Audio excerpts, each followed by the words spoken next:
Magandang balita para sa bawat manggagawang Pilipino. Nakamit natin itong 2024 ang pinakamababang unemployment rate since 2005. Ayon sa NEDA, mas dumami ang may hanap buhay at patuloy na gumaganda ang kalidad ng mga trabaho. Naitala na nagtapos ang 2024 na 3.8% na lang ang ating unemployment rate. Ibig sabihin nito'y nasa 50.19 milyong Pilipino na ang may trabaho at bumaba na sa 1.63 milyon ang walang trabaho. Mas kaunti na rin ang mga naghahanap ng dagdag na kita o ekstrang trabaho. Mula sa 11.9% ng 2023, 10.9% na lang nitong 2024. Mas maraming Pilipino na ang may sapat at disenteng hanap buhay. Para sa tuloy-tuloy na pag-unlad ng ating labor market, narito ang ginagawa ng pamahalaan. Enterprise-based Education and Training Framework para matiyak na ang skills ng ating mga manggagawa ay tugma sa pangangailangan ng industriya. Inclusive work arrangements para mabawasan ang hadlang sa trabaho, lalo na sa kababaihan at kabataan. Action Fund and Emergency Repatriation, agarang tulong para sa mga OFW na nangangailangan. Oo, may mga pagsubok pa, pero tuloy ang suporta ng gobyerno upang makalikha ng mas maraming trabaho, mas maunlad na kabuhayan at mas magandang kinabukasan para sa bawat Pilipino. Ang Pilipinas ngayon! Narito na ang pinakamainit na mga balita na nakalap sa bawat sulok ng bansa. Ihahatid sa bawat Pilipino saan man kayo sa mundo. Ang Pilipinas ngayon! Pakinggan ang bawat kaganapan sa bawat lalawigan. Ito ang Pilipinas ngayon!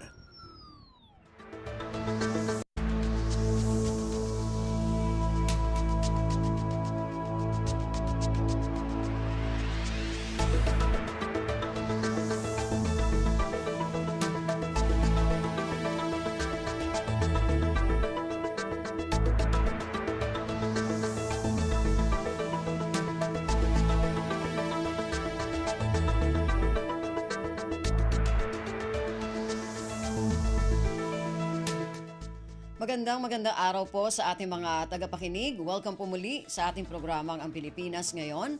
Napapakinggan po ninyo saan mang bahagi ng mundo sa pamamagitan ng ating himpilan, ang Radio Pilipinas World Service ng Presidential Broadcast Service. Napapakinggan po tayo sa mga sumusunod na shortwave frequencies sa 9.925 MHz, 12.120 MHz at 15.190 MHz. Ako po si Ven Blones. Samahan po ninyo ako sa kabuuan ng ating programa ngayong araw na ito. Kapapalooban pa rin po ng ilan sa mga mahalagang balita mula dito sa ating bansa. Kasama na ang mga segmentong business, sports, showbiz at ang mga ulat mula sa iba't ibang rehiyon at lalawigan dito sa Pilipinas para sa ating regional news. Samantala, nais po namin kayong imbitahin na bisitahin ang ating Facebook page, ang Radio Pilipinas World Service. Paki-follow, like at share na rin po. Ang tabayanan, sasa inyo na sa ilang sandali ang kabuuan na ating programang Ang Pilipinas Ngayon. Kumpleto, detalyadong balitaan, di papahuli sa mahahalagang kaganapan. Kamustahin ang inang bayan, ang Pilipinas ngayon.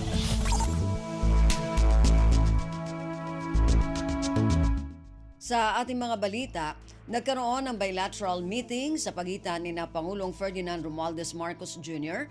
at Cambodian Prime Minister Hun Manet sa Palasyo ng Malacanang nitong Martes, Pebrero 11. Nasa Pilipinas ngayon ang Cambodian Prime Minister para sa 2 araw na opisyal na pagbisita upang pag-usapan ang mga aspetong bilateral, regional at international cooperation kasama ang Pilipinas. Ito ang kauna-unahang pagbisita ng Prime Minister mula sa Cambodia sa Pilipinas simula nang maupo sa pwesto matapos ang imbitasyon mula kay Pangulong Marcos. Huling nagkita ang dalawang leader sa summit ng Association of Southeast Asian Nations o ASEAN noong Marso ng 2024. Narito ang kabuang bilateral meeting sa pagitan ni Pangulong Ferdinand Romualdez Marcos Jr. at Cambodian Prime Minister Hun Manet. Your Excellency, Prime Minister Hun Manet, the Prime Minister of the Kingdom of Cambodia, the members of the Philippine and Cambodian delegations, I extend a warm welcome to Prime Minister Han Manet and the delegation on this occasion of your official visit to the Philippines. I note that this is your first official visit to the Philippines in your capacity as Prime Minister. And I'm happy to build on our previous discussions following our bilateral meetings in Jakarta in 2023 and in Melbourne last year. In 2 years' time, our countries will mark the 70th anniversary of the establishment of formal diplomatic ties.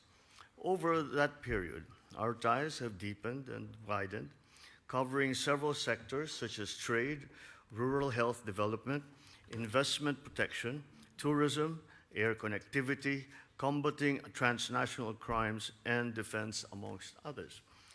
The mutual trust and constructive engagement between our two countries are also anchored on our commitment to ASEAN and its centrality in managing regional issues and concerns. Through ASEAN, both the Philippines and Cambodia have cooperated on various aspects of regional integration and development, fully supportive of ASEAN's strategic role in our region.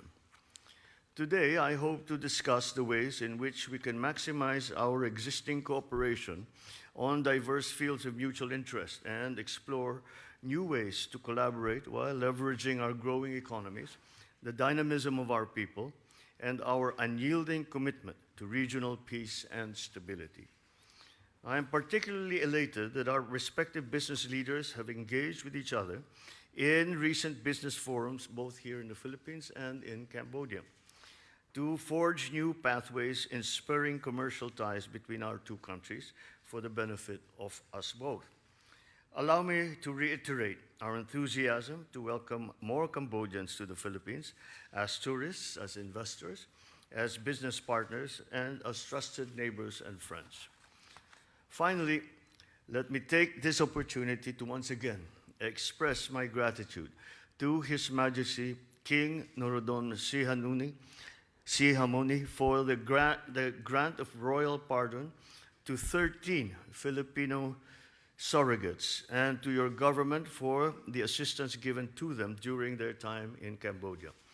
We will never forget this act of magnanimity from His Majesty, a testament to the strong relations between our two countries. Rest assured, we will continue to stand with you in the fight against transnational crimes and their adverse effects on our peoples and on our communities. I now invite the Prime Minister for his remarks. Thank you, Mr. President, for your kind remarks. Let me once again extend my sincere appreciations to your invitation and warm hospitality. Excellent arrangement made for my visit, my first official visit. It is indeed not just my official visit, but my first time ever in Philippines. And this visit highlights the deepening relationship between Cambodia and the Philippines. The friendship between our two countries is long-lasting, with historical ties that date back to 1872, when the late His Majesty and King Norodom visited the Philippines. Over the decades, our relationship has flourished, built on mutual respect and shared interests. This year marks the 68th years of diplomatic relations. Our collaborations extend beyond government-to-government ties, but it is rooted in a strong bonds between our two people. I appreciate the Philippines' contributions to our peace process and human resource development in civilian and military fields.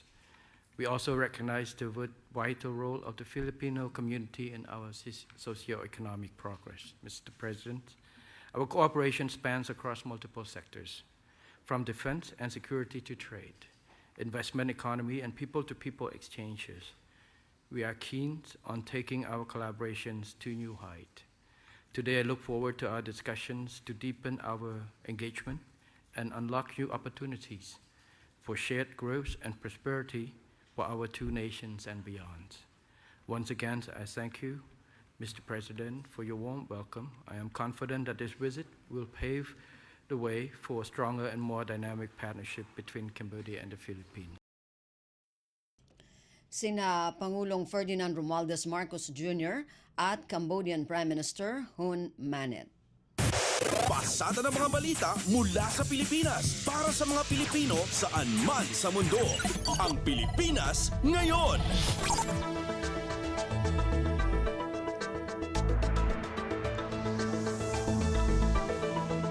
Sa iba pang mga balita, nakagawa ng mahigit 200,000 trabaho para sa mga Pilipino ang mga foreign visit o pagbisita sa ibang bansa ni Pangulong Ferdinand Romualdez Marcos Jr. Ayon kay Labor Secretary Bienvenido Laguesma, kabilang sa mga sektor na unang nakalikha ng trabaho, ang power, renewable energy at electronics manufacturing. Anya, nasa 201 investment-led projects na may katumbas na 4 na trilyong piso ang naiuwi ni Pangulong Marcos sa bansa simula nang siya ang umupo sa pamahalaan. Given the instruction of follow through these commitments, and so that we will be able to know what actually would make them really put in the promised investment para makalika ng karagdagang trabaho. Si Labor Secretary Bienvenido Laguesma. Ang Pilipinas ngayon kasama si Ben Blones. Posibleng maglabas ang gobyerno ng stock ng bigas sa susunod na linggo kasunod ng deklarasyon ng Food Security Emergency. Una nang sinabi ni Pangulong Ferdinand Romualdez Marcos Jr. na mahalaga ang food security emergency para mapagalaw ang merkado sa gitna ng tumataas na presyo ng bigas. Ayon kay Agriculture Secretary Francisco Tiu Laurel, mahigit 50 lokal na pamahalaan ang nagpahayag na bibili ng bigas para sa kanilang nasasakupan. It's all over the country, of course, all NCR specifically. Ang mag-uumpisa dito sa Metro Manila will be San Juan, then Navotas. Si Agriculture Secretary Francisco Tiu Laurel Jr. Kumpleto, detalyadong balitaan, di papahuli sa mahahalagang kaganapan. Kamustahin ang inang bayan, ang Pilipinas ngayon. Pinag-aaralan ng gobyerno ang pagpapatupad ng maximum suggested retail price sa karne ng baboy laban sa profiteering. Ayon kay Agriculture Secretary Francisco Tiu Laurel Jr., mismong si Pangulong Ferdinand Romualdez Marcos Jr. ang nakapuna sa masyadong mataas na presyo ng karne ng baboy na nasa 380 hanggang mahigit 400 piso kada kilo. Ang detalye ng balitang ito mula kay Raquel Bayan. Pinag-aaralan na rin ng pamahalaan ang posibilidad na magpatupad ng maximum suggested retail price sa karne ng baboy laban sa profiteering. Pahayag ito ni Agriculture Secretary Francisco Tiu Laurel Jr. kasunod ng ipinatawag na pulong ni Pangulong Ferdinand Marcos Jr. kung saan tinalakay ang lagay ng supply at presyo ng mga pagkain sa bansa o ang food security situation ng Pilipinas. Sa press briefing sa Malacanang, sinabi ng kalihim na mismong ang Pangulo ang nakapuna na masyadong mataas ang presyo ng karne ng baboy na nasa 380 pesos hanggang higit 400 pesos kada kilo. Sabi ng kalihim, ang farm gate price ng baboy ay nasa 240 hanggang 250 pesos lamang kada kilo, kaya't nakapagtataka kung bakit mataas ang presyo nito sa palengke. Dahil dito, iniimbestigahan na ng pamahalaan ang insidenteng ito at kumukonsulta na rin sa mga producer upang malaman kung magkano ba dapat ang presyohan ng karne ng baboy. Sa oras anya na mapatunayang mayroong nagaganap na profiteering o pananamantala, mananagot ang mga nasa likod dito at magpapatupad ang pamahalaan ng maximum suggested retail price sa karne ng baboy. We're currently studying that and digging deep doon sa buong value chain ng pork, at makita na kung makita natin kung talagang may profiteering ba o wala. Kung if we have identified na may profiteering yan, then definitely we will be doing an MSRP also for pork. Mula sa Malacanang para sa Bagong Pilipinas, Raquel Bayan, Radyo Pilipinas, Radyo Publiko. Pasada ng mga balita mula sa Pilipinas para sa mga Pilipino saan man sa mundo. Ang Pilipinas ngayon.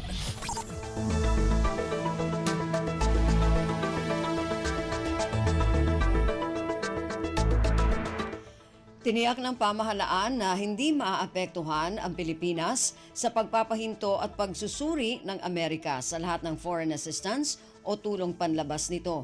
Ayon kay National Economic and Development Authority o NEDA Undersecretary Rosemary Edilion, mayroon pang ibang tinatawag na development partners ang Pilipinas na pwedeng malapitan. Iba na rin kasi yung situation natin noon kesa yung sa ngayon. Dati kasi we even depend on USAID for school buildings natin, di ba ganun?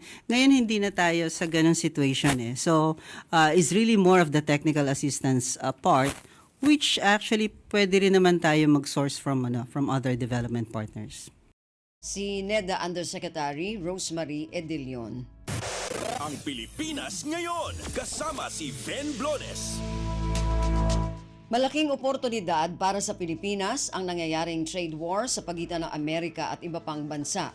Ayon kay NEDA Undersecretary Rosemary Edilion, maaari itong maging alternatibong pagkukunan ng produkto ng Pilipinas. Sinabi ni Edilion na maaring gamitin ng ibang bansa ang Regional Free Trade Agreements kung saan isa ang Pilipinas sa makakapagbenepisyo. We can really gain a lot from yung mga regional na free trade agreements natin. So, we're assuming na like in the case of yung mga let's say Canada, Mexico, baka ang gagawin nila i-maximize nila yung mga regional free trade agreements, and this is where we can really benefit. NEDA Undersecretary Rosemary Edilion. Kumpleto, detalyadong balitaan, di papahuli sa mahahalagang kaganapan. Kamustahin ang inang bayan, ang Pilipinas ngayon.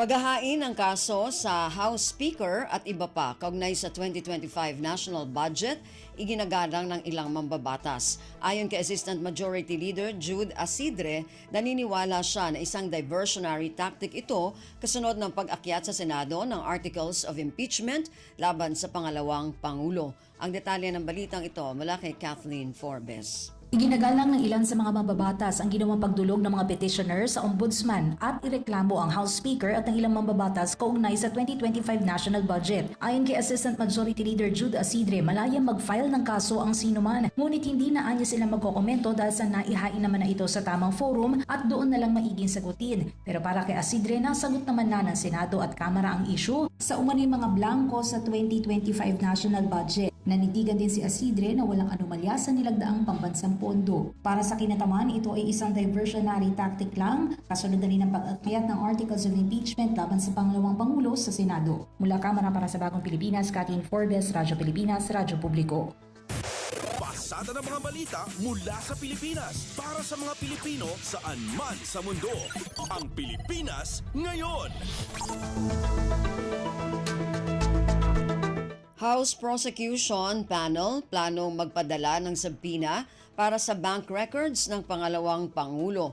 Oras na talakayin ng Senado ang reklamong impeachment. Ayon kay Manila Representative Joel Chua, maaring makipagtulungan ang prosekusyon sa Anti-Money Laundering Council o AMLAC at Commission on Audit o COA para sa tracking o pagtunton ng mga transaksyon kung saan maaring iligal na ginamit ang pondo ng bayan. Ang detalye ng balitang ito mula kay Kathleen Forbes. Plano ng prosecution panel ng Kamara na ipasabina ang bank records ni Vice President Sara Duterte bilang bahagi ng kanilang estratehiya para palakasin ang kanilang kaso oras na mag-convene ang Senate Impeachment Court.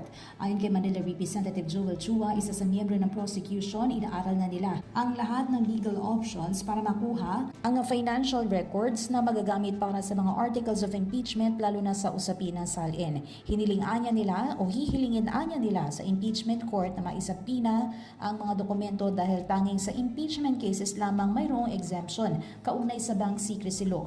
Tinitingnan na rin anya ng prosecution na makipagtulungan sa AMLAC at Commission on Audit para matrack ang mga transaksyon kung saan maaring illegal na ginamit ang pondo ng bayan.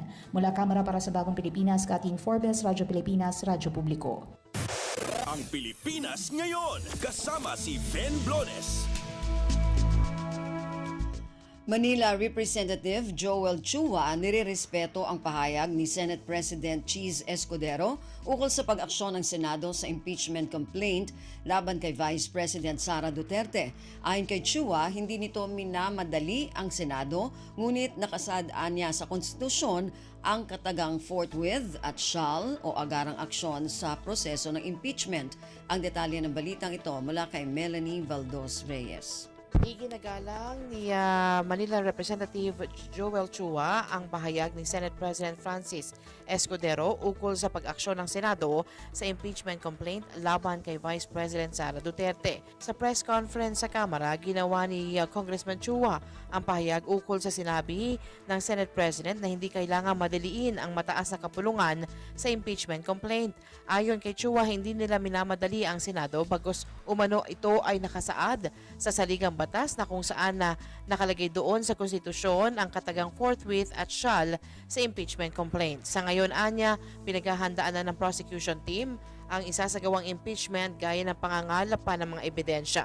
Nakatakda rin anya nilang salain ang mga pribadong abogado na nais tumulong sa paglilitis. Narito ang pahayag ni Manila Congressman Joel Chua. Una po, siyempre nare-respeto po namin ang opinion ng ating kagalang-galang na Senate President.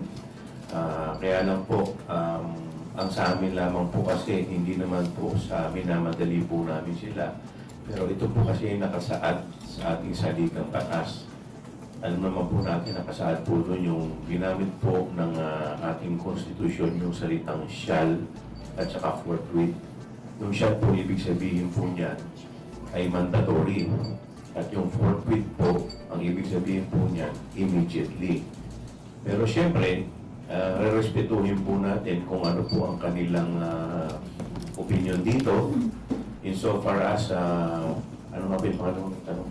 Mula Kamara para sa Bagong Pilipinas, Melanie Valdos Reyes, Radyo Pilipinas, Radyo Publiko. Kumpleto, detalyadong balitaan, di papahuli sa mahahalagang kaganapan. Kamustahin ang inang bayan, ang Pilipinas ngayon. Formal na kampanya ng mga kandidato para sa 2025 midterm elections nagsimula na ng Pebrero 11, araw ng Martes. Simula Martes, ang itinakdang 70 araw na panahon ng kampanya para sa mga kandidato sa senador at party list. Ang detalye ng balitang ito mula kay Michael Rogas. Nagsimula na ngayong araw ang 70 campaign period na mga kakandidato para sa pagkasenador at party list para sa 2025 midterm election. Dahil dito ay nagpaalala ang Commission on Elections sa mga kandidato na sundin ang mga ipinapatupad na kautusan sa tamang pangangampanya. Sisimulan na rin ng COMELEC ang pagbabantay sa bawat kilos, gastos at paraan ng pangangampanya ng mga kakandidato. Kanina, sinimulan na rin ng komisyon ang pagbaklas sa mga posters na inilagay sa mga hindi designated na mga common posters area. Agad nasampulan ang mga posters na nasa kahabaan ng San Marcelino Street patungong Quirino Avenue sa Maynila. Sabi ni COMELEC Chairman George Erwin Garcia, makaharap sa disqualification ang sinumang kandidato na hindi susunod sa tamang pangangampanya. Mula sa Maynila, para sa Bagong Pilipinas, ito si Michael Rogas ng Radyo Pilipinas, Radyo Publiko. Pasada ng mga balita mula sa Pilipinas para sa mga Pilipino saan man sa mundo. Ang Pilipinas ngayon. Philippine Navy nagsagawa ng send-off ceremony para sa delegasyon ng mga lalahok sa 5th Multilateral Naval Exercise Komodo 2025 sa Bali, Indonesia. Ang Multilateral Naval Exercise Komodo 2025 ay nilalahukan ng 31 bansa na layong palakasin ang pagtutulungan sa humanitarian assistance at disaster response operations at pagpapalalim na ugnayan sa mga hukbong dagat ng ASEAN at Indo-Pacific sa pamamagitan ng naval diplomacy. Ang detalye ng balitang ito mula kay Diane Lear. Nagsagawa ng send-off ceremony ang Philippine Navy para sa Naval Task Group 84 na lalahok sa 5th Multilateral Naval Exercise Komodo 2025 sa Bali, Indonesia mula February 16 hanggang 22. Pinangunahan ni Philippine Navy Vice Commander Brigadier General Edwin Amadar ang seremonya sa Naval Operating Base sa Subic, Zambales. Ang Naval Task Group 84 ay pinamumunuan ni Philippine Navy Captain Malone Agudelo habang nasa ilalim naman ng pamamahala ni Philippine Navy Commander Johans Cruzada ang BRP Ramon Alcaraz na sasakyan ng delegasyon. Nasa kabuang 175 na mga tauhan mula sa iba't ibang unit ng Philippine Navy ang bahagi ng pagsasanay. Hinati naman sa 3 kategorya ang isasagawang mga aktibidad kabilang ang fleet activity, maritime hospitality at community relations. Ang Multilateral Naval Exercise Komodo 2025 ay isang naval exercise na nilalahukan ng 31 bansa. Layo nitong palakasin ang pagtutulungan sa humanitarian assistance at disaster response operations. Gayon din ang pagpapalalim ng ugnayan sa mga hukbong dagat ng ASEAN at Indo-Pacific sa pamamagitan ng naval diplomacy. Mula sa Camp Aguinaldo para sa Bagong Pilipinas, Dayan Layar, Radyo Pilipinas, Radyo Publiko. Ang Pilipinas ngayon, kasama si Ben Blones.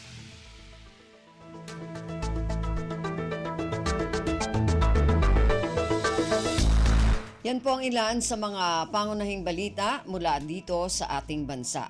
Samantala, antabayan na naman po ang mga balita mula sa iba't ibang rehiyon at lalawigan dito sa Pilipinas para sa ating regional news.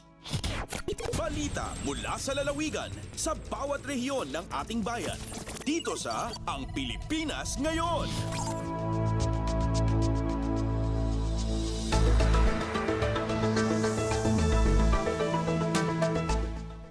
Dumako na tayo sa ating regional news. Unahin natin ang mga balita mula sa rehiyon ng Luzon.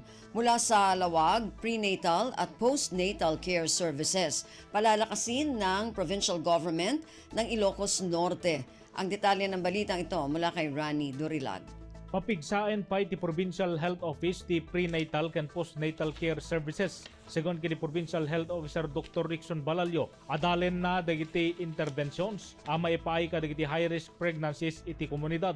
Dagiti napagsasaritan iti nasiyangga ta Provincial Maternal Mortality Conference. Inbadad ni Balalyo, saan met anangato ti bilang dagiti inna pimusay iti probinsya gabuta 10% ti Mariano Marcos Memorial Hospital and Medical Center ket karaman dagiti datos iti probinsya ti Abra ken daduma pay a probinsya. Inbunan nagnaati rason a pimusay dagiti inna ket septic abortion amay sa aklase ti infeksyon iti uterus. Inayon ni Dr. Balalyo ngagserbi daytoy nga adal ken balaag para kadagiti babae aliklikan ti agi paragreg iti sikog. Mula sa Radyo Pilipinas Lawag, Rani Durilag para sa Radyo Pilipinas World Service. Balita mula sa lalawigan sa bawat rehiyon ng ating bayan. Dito sa Ang Pilipinas Ngayon. Maraming salamat, Rani. Yan ang ulat mula sa Lawag. Dumako naman tayo sa Agoo. Agarang tulong ipinaabot ng pamahalaang panlalawigan ng La Union sa mga biktima ng sunog sa lungsod ng San Fernando. Ang detalye ng balitang ito mula kay Albert Kawile.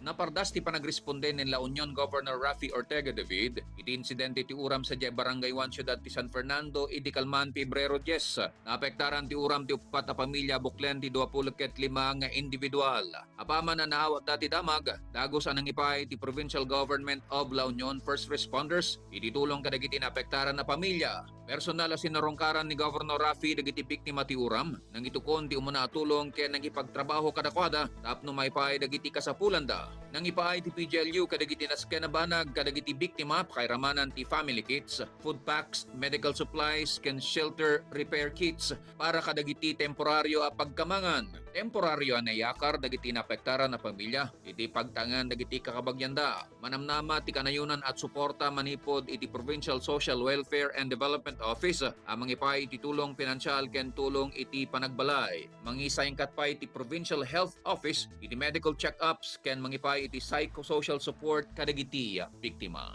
Manipod RP Ago, Albert Kawile para Radyo Pilipinas World Service.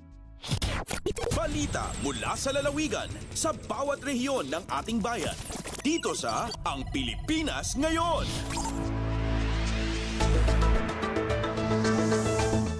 Maraming salamat, Albert. Yan ang ulat mula sa Agoo at kabuuan na ulat mula sa rehiyon ng Luzon. Dumako naman tayo sa rehiyon ng Kabisayaan mula sa Borongan. 2025 Regional School Press Conference, matagumpay na idinaos sa lungsod ng Borongan. Ang detalye ng balitang ito mula kay Penelope Pomida. Naging malampuson ang 2025 Regional Schools Press Conference RSPC Ciudad Borongan nga nagtikang han Biyernes, February 7 ug mahuhuman yan ang adlaw. Mapaso ang pag-welcome han por lo menos 3,000 nga delegado tikang han 13 Division sa Region 8 pinaagin parada og programa. Ha mensahe ni OIC Schools Division Superintendent Edgar Tinasas, usa nga pribilehiyo matagan ni gayon nga managbalay ang Borongan City Division ug LG Borongan han 2025 RSPC. Iya pagintagan doon ang okasyon, indir ila murpiyong asembleya o katitiro kin mga institusyon, iniin pagpaangbit hin mga ideya, creativity ngan kolaborasyon, han magkarit nga future journalist. Ang deklarasyon ito ng winners in mahibabaroan, hapagbubuhaton nga closing o awarding ceremony yan ang adlaw. Ang first place sa kada contest category, amon mahiuupod hiton makumponer han Region 8 delegation, ha 2025 NSPC, ha Region 1, Halawag City, hati arabot nga May 2025. Tikang Didia Ciudad han Borongan, inihi Penelope Pumida para ha Radyo Pilipinas World Service. Balita mula sa lalawigan sa bawat rehiyon ng ating bayan. Dito sa Ang Pilipinas Ngayon. Maraming salamat, Pen. Yan ang ulat mula sa Borongan. Samantala, dumako naman tayo sa Sogod, Walang Gutom program, inilunsad ng DSWD Region 8 sa bayan ng Libagon, Southern Leyte. Ang detalye ng balitang ito mula kay Gemma Destriza. Ang DSWD Regional Office 8 uban sa tabang sa LGU Libagon, pinaagi sa Municipal Social Welfare and Development Office Libagon, Southern Leyte, naglusad sa unang pagluwas sa 22 ka mga initial nga mga beneficiaries sa Walang Gutom program. Kining 22 ka mga beneficiaryo gikan sa nagkadaiyang barangay sa Libagon. Nakadawat sila bugas og yun man sud-anon nga nagkantidad og 3,000 pesos sud kini sa 33 ka buwan. Ang mga beneficiaries gipili base sa listahan sa survey ni 2019 sa DSWD. Ang Walang Gutom program mo'y usa sa mga bagong flagship program sa atong gobyerno karon aron makunhuran ang insidentes o sa kagutom nga nasinati sa mga gamay ra og kita nga mga panimalay ug mahimo silang produktibo sa mga lungsuranon sa nasod. Pinaagi sa usa ka whole of nation approach ang programa nagtumong sa paghatag og monetary-based nga tabang sa forma sa electronic benefit transfer card nga kargahan sa food credits nga nagkantidad og 3,000 pesos nga makapalit na silang mga pinili nga mga listahan sa mga pamaliton sa pagkaon gikan sa partner merchant store nga gipasugdahan ang programa sa usa ka mekanismo alang sa paghatod sa mga interventions sa panalipod sa sosyal nga paagi sa paggamit sa mga digital platform aron ma-access ang pagkaon. Ang venue sa mga programa dito gihimo sa Barangay Tigbaw, Libagon, Southern Leyte. Balita gikan sa Sogod, Southern Leyte, Gemma Destriza Narit, Radyo Pilipinas World Service. Balita mula sa lalawigan sa bawat rehiyon ng ating bayan. Dito sa Ang Pilipinas Ngayon.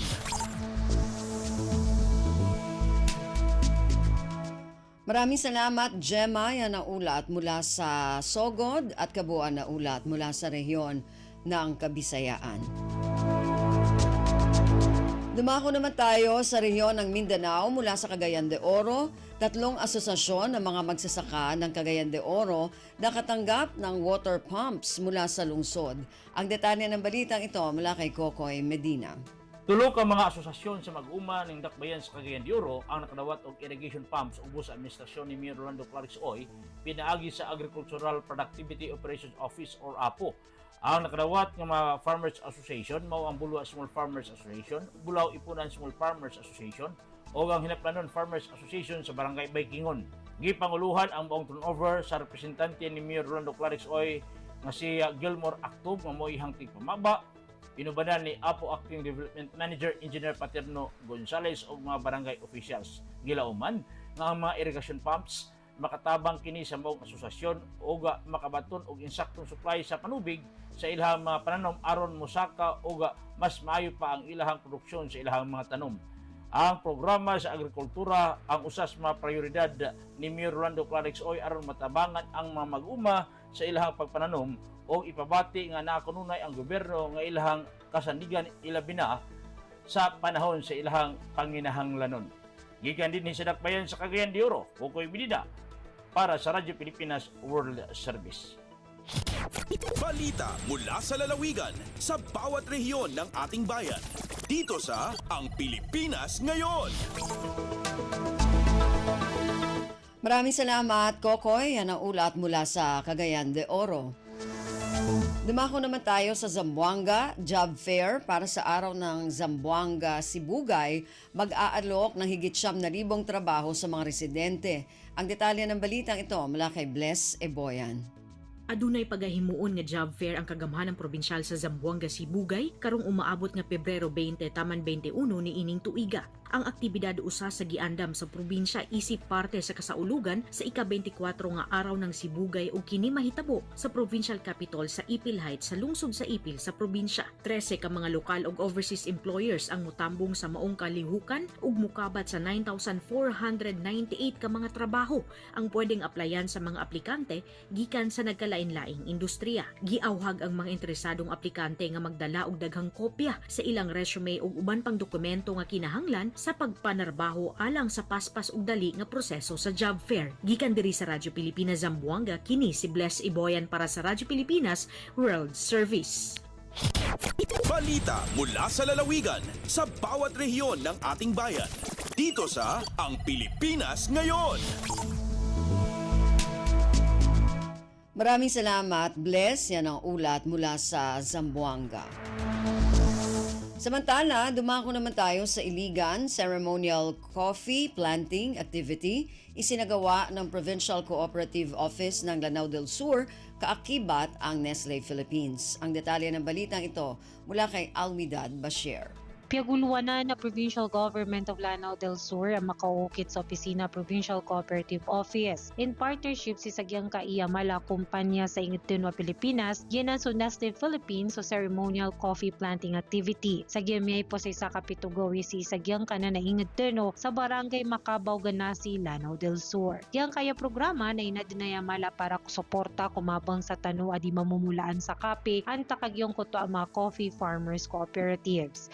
Kaya din na malaan tapya nagyong kuto mapakala ag mapakausur. So produksyon o kapya pakapon sa giyang kanana ingadiran. Yo kito-kita ugo pag gobyerno. Si kukapuguyaga ang takakapkad ni sa kauyagang kumabang sa tanu ading babaso. Dua ko mga kooperatiba makadawat sa giyang kaya programa a PCO Lanao del Sur na sumakabaw Ganasi Farmers Agriculture Cooperative ago Costa Blanco Agriculture Cooperative. So luwan tanong sa PCO si Ashadi Alonto na aya din miyaguluan sa giyong kuto activity. Migay mamu sa message na si Philippines ang makaukit ko representative ira na si Donel June Tedra ayran Government and Industry Affairs Executive. Kiyang kaya successful activity na inpedero na PCO Lanao del Sur ago na si Philippines sa mga peda-government agencies.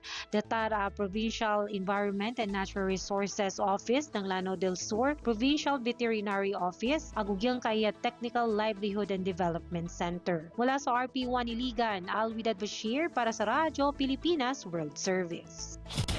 Balita mula sa lalawigan sa bawat rehiyon ng ating bayan.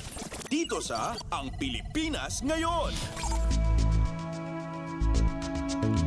Maraming salamat, Alwidad. Yan ang ulat mula sa Iligan at kabuuan na ulat mula sa rehiyon ng Mindanao. Narinig po ninyo ang ating regional news para sa araw na ito. Kalipunan ng mga balita mula sa iba't ibang rehiyon at lalawigan dito sa Pilipinas. Samantala, antabayan na naman po ang ating mga segmentong business, sports at showbiz.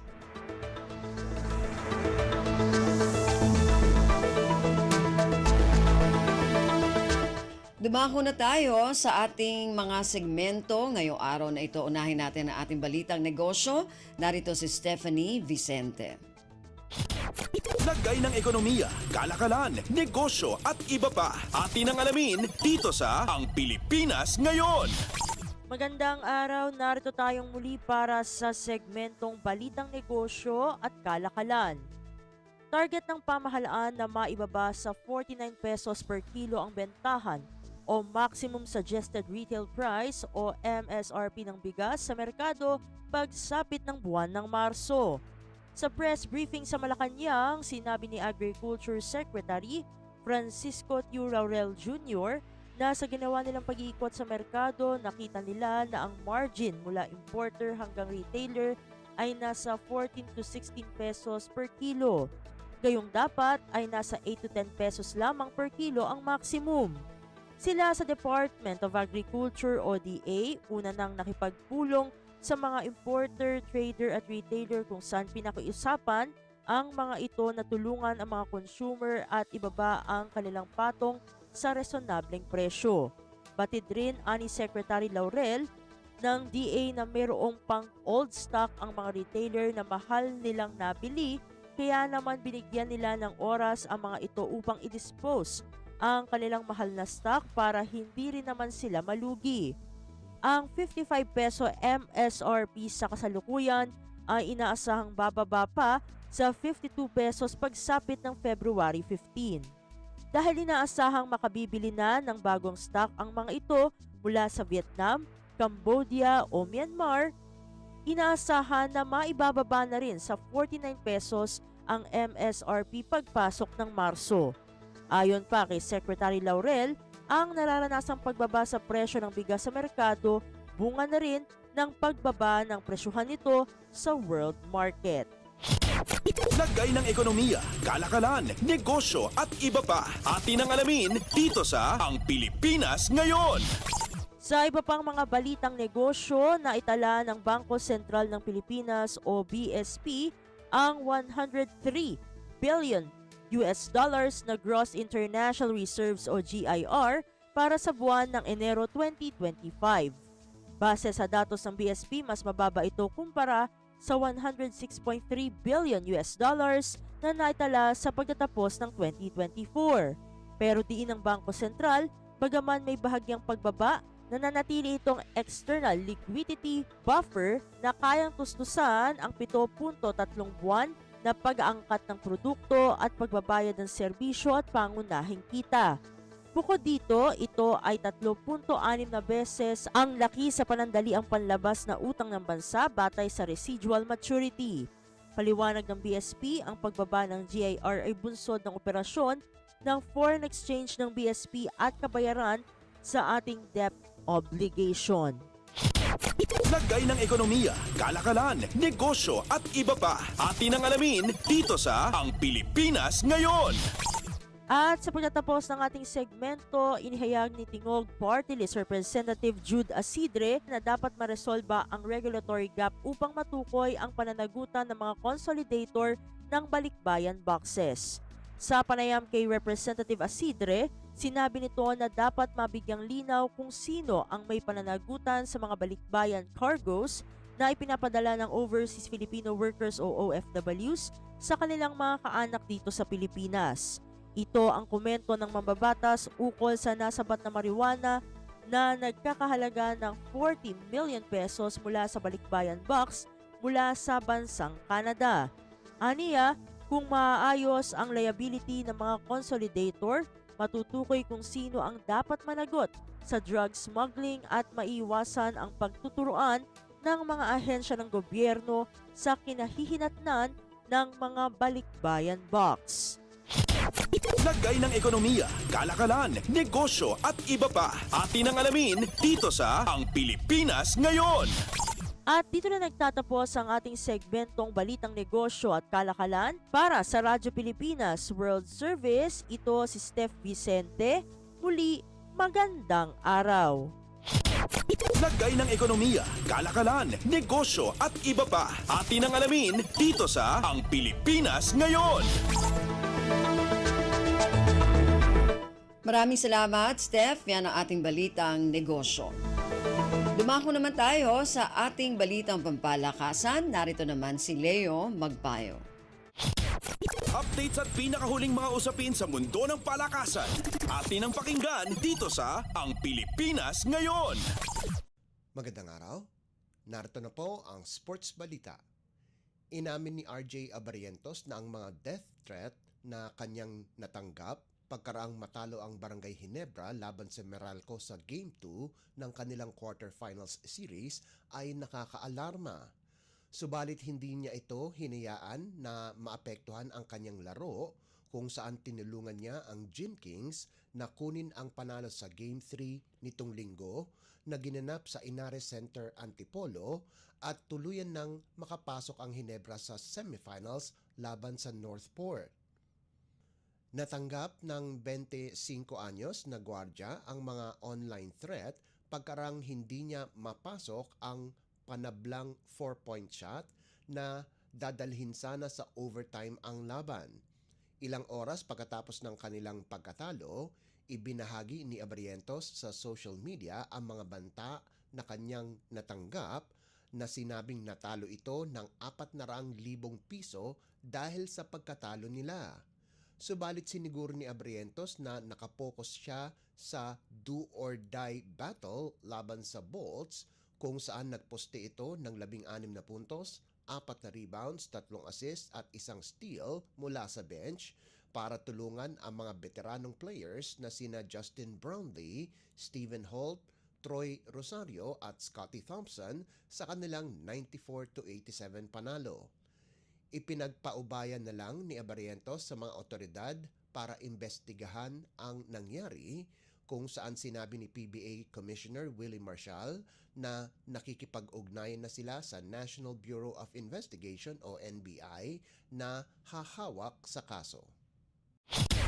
Updates at pinakahuling mga usapin sa mundo ng palakasan. Atin ang pakinggan dito sa Ang Pilipinas Ngayon.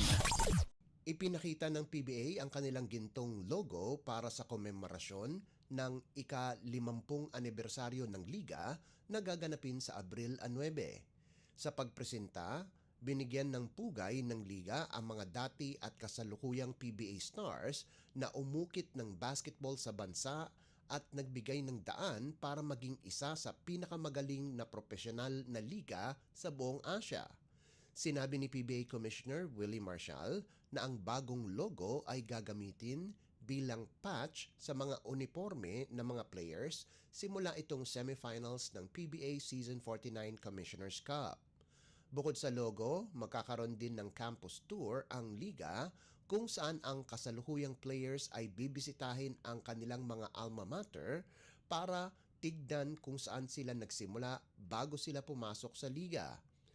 Ibinahagi din ni PBA Vice Chairman at Barangay Hinebra Governor Al Francis Chua na hihingi sila ng tulong sa organisasyon ng Rain or Shine para sa pag-aayos ng mga basketball court sa iba't ibang barangay sa bansa.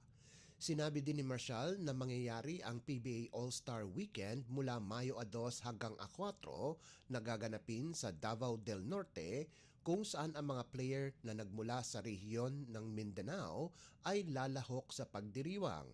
Samantala, ang PBA Season 50 ay magbubukas sa Oktubre 5 kung saan pansamantala muna na magiging venue ang Smart Araneta Coliseum. Updates at pinakahuling mga usapin sa mundo ng palakasan. Atin ang pakinggan dito sa Ang Pilipinas Ngayon. Patuloy ang impresibong performance ni Kevin Kiambao kung saan pinangunahan niya muli ang Goyang Sono Sky Gunners sa 76-63 panalo laban sa Seoul Samsung Thunders sa Korean Basketball League o KBL. Mula sa kanyang 26 na puntos at 9 na rebound na performance sa 77-63 pagkatalo sa Thunders, pinangunahan ni Kiambao muli ang opensa ng Sky Gunners lalong-lalo na sa fourth quarter kung saan nakuha nila ang 70-52 abante para tuluyan ng kunin ang panalo. Nakapagrehistro ang two-time UAAP Most Valuable Player ng 17 puntos kasama pa ang 5 rebounds at 6 na assist habang nag-ambag sina Lee Jae-do at DJ Burns ng 14 at 10 puntos ayon sa pagkakasunod para sa Goyang. Ito na din ang ikalimang sunod-sunod na double-digit scoring ni Kiambao sa loob ng 6 na paglalaro sa koponan simula nang bumalik ang dating Lasal star mula sa kanyang injury noong Enero 28. Pinangunahan naman ni Kofi Cockburn ang scoring department para sa Seoul pagkaraang magtapos ng may 18 puntos at 9 na rebounds habang nagdagdag si Lee Jung Hyun ng 14 na puntos, 9 na rebounds at 5 assists. Dahil sa panalo, tabla sa ika-9 na pwesto ang Sky Gunners at Thunders kung saan kapwa silang may 12-25 record. Updates at pinakahuling mga usapin sa mundo ng palakasan. Atin ang pakinggan dito sa Ang Pilipinas Ngayon. At yan ang pinakahuling balita sa larangan ng palakasan. Para sa Radyo Pilipinas World Service, ito po si Leo Magpayo. Magandang araw. Updates at pinakahuling mga usapin sa mundo ng palakasan. Atin ang pakinggan dito sa Ang Pilipinas Ngayon. Maraming salamat, Leo. Yan ang ating balitang pampalakasan. Samantala, para sa mga nag-aabang ng mga chismis mula sa mundo ng showbiz. Para sa ating showbiz balita, narito naman si Mama JT.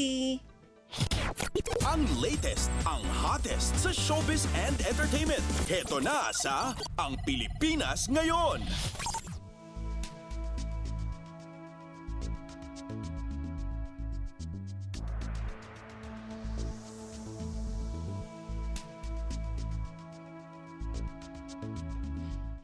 Halo! Magandang araw sa ating mga chismoso at chismosang nag-aabang ng mga trending na balita sa mundo ng showbiz. Ito na ang ratsyada ng ating mga chika. Itinanghal na Reyna Hispano-Americana 2025 ang pambato ng Pilipinas na si Diamante sa ginanap na coronation night ng pageant sa Bolivia nitong Pebrero 10. Nanaig ang gandang kabiten niya ng isuot ni Mate, ang gold gown na gawa ng designer na si Rian Fernandez. At hindi lang ang korona ng Reyna Hispano-Americana ang nakuha nito. Nasungkit rin niya ang Best in National Costume Award na talaga namang pasabog dahil itinatampok nito ang Baroque churches ng Pilipinas na dinisenyo ni Eran Montoya. Samantala, sa question and answer portion, natanong naman si Mate kung ano ang mga values ang pinakamahalaga sa lipunan at bakit ito mahalaga. At narito ang kanyang winning answer, quote and unquote, "I think the most important value that we should have is kindness. In my experience here in Bolivia, Latinas have shown me so much kindness and so much love even though racially I am not Latino." Dagdag pa niya, "And the most beautiful thing I've noticed is that even though we don't speak the same language, we share the same culture, same heart, and faith in God. And I hope this shows everybody that if we use kindness, we can show that we are all the same and can create a better world and a better society for us all." Yan yung kanyang sagot sa naging Q&A. Si Mate ay pangalawang Pilipinang na nakapag-uwi ng corona at titulo matapos makuha ng kapuso actress na si Winwin Marquez ang corona noong 2017. Ang latest, ang hottest sa showbiz and entertainment. Heto na sa Ang Pilipinas Ngayon. Sa iba pa nating chika for today, pasok sa top influencers of Haute Couture SS25 ang kapuso actress na si Heart Evangelista sa katatapos lang na Paris Haute Couture Week. Ayon sa ranking ng Lefty's Top 5 Key Voices, nakabuo si Heart ng higit $2.9 million Earned Media Value o EMV na patunay kung gaano kalakas ang impluensya niya sa social media. At kabilang sa mataas na traction ang kanyang mga ang kanyang mga naging rampa para sa luxury brands na Schiaparelli at Dior na pareho na mga nakapasok sa top 5 brands ngayong season. At syempre nanguna sa listahan ang South Korean musician na si Jennie ng K-pop girl group na Blackpink na may total value na $16.85 million. Sinundan ng American influencer na si Kylie Jenner na may value na $7.57 million at ng Korean singer-celebrity na si Jisoo na merong $5.01 million. At syempre ang kapatid niyang kapatid ni Kendall Jenner na si Kylie na merong $3.67 million. Ang latest, ang hottest sa showbiz and entertainment. Heto na sa Ang Pilipinas Ngayon. At sa uli nating chika for today, marami sa mga netizen ang napapatanong kung nagkaayos na raw ba ang kontrobersyal na celebrity couple na sina Andy Eigenman at Filmar Alipayo matapos pag-usapan ng isang video na makikitang nanananghalian ang dalawa kasama ang kanilang pamilya sa isang restaurant sa Siargao. Mapapanood sa isang video na kumakalat online ang pagsasalo-salo ni na Andy at Filmar kasama ang batikang aktres at lola ni Andy na si Rosemary Hill. Tanging likod lang ni na Andy at Filmar ang makikita sa video na iyon kasama ang mga anak nila at present ang panganay na anak ni Andy na si Ellie na anak nila ng aktor na si Jake Ejercito. At mababasa sa caption ng video na in-upload nitong Pebrero Adyes ang ganito. Okay na, simple away lang. Be strong, Andy and Filmar. At sinabi rin sa caption na nakabisaya na pagsubok lamang ang nangyayari sa kanilang mag-asawa. Bukod dito, ibinahagi rin sa nabanggit na page ang mga larawan ni Rosemary kasama mga anak ni Andy na mula naman daw sa Instagram account ng huli. Yun nga ay si Andy. Pero hindi malinaw kung nagkaayos na ang mag-asawa. Matatandang lumikha ng ingay ang cryptic post ng dalawa at chikang nag-followan ang mag-partner matapos ibunyag ni Andy ang couple tattoo ni na Filmar at girl best friend ni Andy na si Pernilia Sue. Ang latest, ang hottest sa showbiz and entertainment. Heto na sa Ang Pilipinas Ngayon. And OMG, wala na tayong sapat na oras para sa ating balitang artista. Maraming salamat mga ka-chismis sa pakikinig sa aking mga chika for today. Ako po si Mama JT para sa Radyo Pilipinas World Service. Ang latest, ang hottest sa showbiz and entertainment. Heto na sa Ang Pilipinas Ngayon.